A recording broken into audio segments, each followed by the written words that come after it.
چې چا به د کونډو یتیمانانو 2 جربه 10 جربه 15 شل جربه ځمکه نیوله زه د هغې نه مستقل خلاف یم دا یو ظلم و او بس سابقه کابینې مونږ ټولې ماتې کړي په دغه منصور مونږ بلکل نه یي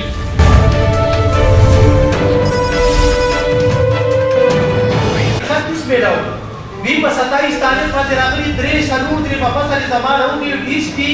زرشید خان ته کوترې ما او په 107 کې 42 چاله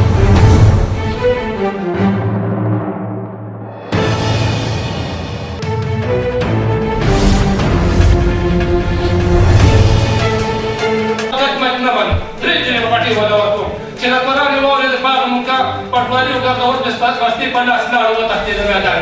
نه زما د پلار کوم چې و د هغه هم نه کوه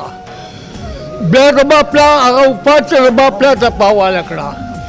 اوس د هغه موږ زامن یې خپل ملکیت دی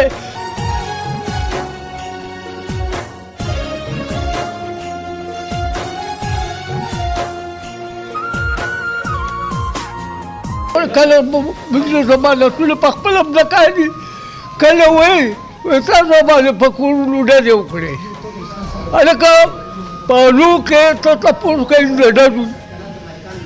موږ د ډزې نظامي کیس والا چې کوم دوی زما خلاف کوي یو ډي اس پي کاټلنګ زرشید دی یو اے سی صاحب یو ای سی چوم دی د کاټلنګ یو پټواري دی خلکا یو د تحصیلدار فیاض لیډر دی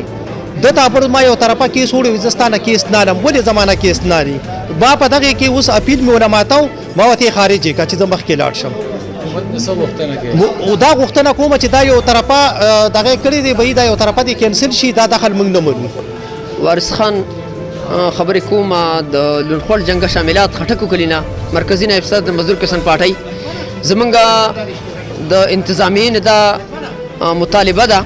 او لکه ډیر زم په علاقه کې کوم دخل شو او کوم روان دي دا غیر قانوني دي